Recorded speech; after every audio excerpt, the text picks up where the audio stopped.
Viewers, আপনি যদি আপনার টিকটকে কোনো ফিল্টার ইউজ করতে চান তখন একটি ইরর চলে আসে, দেখতে পাচ্ছেন এখানে this effect does not work with this device. তো এরকম একটি ইরর কিন্তু চলে আসছে। তো এই প্রবলেমটি টিকটকে কীভাবে সলভ করবেন সেটি আজকের এই ভিডিওর মধ্যে আমি দেখিয়ে দিব। তো ভিউয়ার্স, ভিডিওটি শুরু করার আগে একটি রিকোয়েস্ট, আপনি যদি এই চ্যানেলটি এখনও সাবস্ক্রাইব করে না থাকেন তাহলে অবশ্যই চ্যানেলটি সাবস্ক্রাইব করে দেবেন, আর ভিডিওটি যদি ভালো লেগে থাকে তাহলে অবশ্যই ভিডিওটিতে একটি লাইক করে দেবেন। তো ভিউয়ার্স, চলুন দেখে নেওয়া যাক টিকটকে এই প্রবলেমটি কীভাবে আপনারা খুব সহজে সলভ করবেন সেটি দেখে নেওয়া যাক। তো টিকটকের এই প্রবলেমটি সলভ করার জন্য প্রথমে আপনাকে যে কাজটি করতে হবে, প্রথমে অবশ্যই এই প্রবলেমটির একটি স্ক্রিনশট কিন্তু আপনাকে নিতে হবে। তো এই প্রবলেমের একটি স্ক্রিনশট নেওয়ার পরে জাস্ট আপনারা টিকটক থেকে বের হয়ে যাবেন। তো আমি টিকটক থেকে বের হয়ে গেলাম। বের হয়ে যাওয়ার পরে আপনারা প্রথম যে স্টেপগুলো ফলো করবেন সেটি হচ্ছে আপনারা প্রথমে টিকটক অ্যাপটি এই আপনার প্লে স্টোর থেকে আপডেট করে নেবেন। জাস্ট প্লে স্টোরে চলে যাবেন। প্লে স্টোরে গিয়ে আপনারা জাস্ট সার্চ বারে গিয়ে লিখবেন টিকটক। টিকটক লিখে জাস্ট সার্চ করে এখান থেকে টিকটকটি আপনারা আপডেট করে নেবেন। দেখতে পাচ্ছেন এটি আমার অলরেডি আপডেট করা আছে। তো আপনারা জাস্ট এখানে আপডেট অপশন আসবে, আপডেট করে নেবেন। এখান থেকে আপডেট করে নেওয়ার পরে জাস্ট এখান থেকে বের হয়ে আসবেন। তো এখান থেকে বের হয়ে আসার পরে যে কাজটি করবেন, আপনারা জাস্ট টিকটক যে অ্যাপসটি আছে সেটি খুঁজে বের করবেন। তো জাস্ট টিকটক অ্যাপসটি খুঁজে বের করার পরে এটি চাপ দিয়ে একটু ধরে রাখবেন।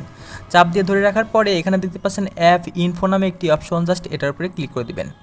তো এটার উপরে ক্লিক করে দেওয়ার পরে জাস্ট একটু ওয়েট করবেন। ওয়েট করার পরে দেখতে পাচ্ছেন এখানে স্টোরেজ নামে একটি অপশন, জাস্ট এটার উপরে ক্লিক করে দিবেন।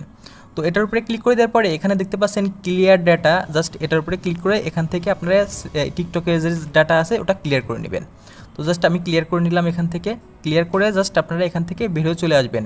এরপরে দেখবেন যে আপনার যে ইফেক্টের প্রবলেম ছিল সেটি সলভ হয়েছে কিনা। এরপরেও যদি প্রবলেমটি সলভ না হয়ে থাকে তাহলে অবশ্যই আপনাদের তৃতীয় যে স্টেপ আছে সেটি ফলো করতে হবে। তো এখন তৃতীয় স্টেপটি আপনারা কীভাবে সম্পন্ন করবেন সেটি এখন দেখিয়ে দিচ্ছি। তো এর জন্য যে কাজটি করবেন, জাস্ট আপনারা টিকটক যে অ্যাপসটি আছে সেটি ওপেন করবেন। তো আমি জাস্ট টিকটক অ্যাপসটি ওপেন করলাম। ওপেন করার পরে আপনারা এখান দেখতে পাচ্ছেন প্রোফাইল আইকন, জাস্ট এটার উপরে ক্লিক করে দেবেন। তো এটার উপরে ক্লিক করে দেওয়ার পরে এখান থেকে দেখতে পাচ্ছেন উপরে 3 ডট আইকন, জাস্ট এটার উপরে ক্লিক করে দেবেন। এটার উপরে ক্লিক করে দেওয়ার পরে জাস্ট এখান থেকে আপনারা সেটিং অ্যান্ড প্রাইভেসি অপশন দেখতে পাচ্ছেন, এটার উপরে ক্লিক করে দেবেন। তো এটার উপরে ক্লিক করে দেওয়ার পরে জাস্ট একটু স্ক্রল ডাউন করবেন এবং স্ক্রল ডাউন করে নিচে চলে আসবেন। নিচে আসার পরে এখানে দেখতে পাচ্ছেন রিপোর্ট এ প্রবলেম নামে একটি অপশন, জাস্ট এটার উপরে ক্লিক করে দেবেন। তো এটার উপরে ক্লিক করে দেওয়ার পরে একটু ওয়েট করবেন। তো ওয়েট করার পরে এখানে দেখতে পাচ্ছেন বেশ কিছু অপশন চলে আসছে। এরপর নিচে দেখতে পাচ্ছেন এখানে ভিডিও অ্যান্ড সাউন্ড নামে একটি অপশন দেখতে পাচ্ছেন, জাস্ট এটার উপরে ক্লিক করে দেবেন। তো এটার উপরে ক্লিক করে দেওয়ার পরে একটু ওয়েট করবেন।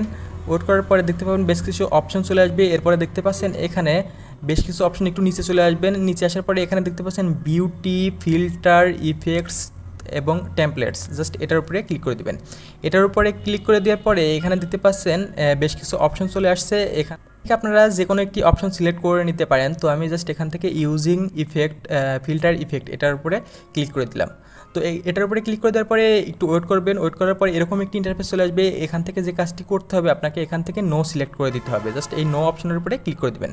তো নো অপশনের উপরে ক্লিক করে দেওয়ার পরে এরকম একটি ইন্টারফেস চলে আসবে। এরপরে এখান থেকে দেখতে পাচ্ছেন নিচে নিড মোর হেল্প, জাস্ট এটার উপরে ক্লিক করে দেবেন। তো এটার উপরে ক্লিক করে দেওয়ার পরে জাস্ট একটু ওয়েট করবেন। ওয়েট করার পর এরকম একটি ইন্টারফেস চলে আসবে। এরপরে এখানে আপনাকে যে কাজটি করতে হবে, আপনি যে স্ক্রিনশটটি নিয়েছেন প্রথমে, সেই স্ক্রিনশটটি কিন্তু আপনাকে এখানে অ্যাড করে নিতে হবে। জাস্ট এটার উপর ক্লিক করে এখান থেকে জাস্ট স্ক্রিনশটটি আপনারা অ্যাড করে নেবেন। তো স্ক্রিনশটটি অ্যাড করার পরে আপনাকে এখানে কিছু কথা লিখতে হবে, যেটি আমি আপনাদের লিখে দেবো এবং স্ক্রিনের উপরে দেখতে পাচ্ছেন এই লেখাটি জাস্ট এখানে আপনারা লিখে দিবেন।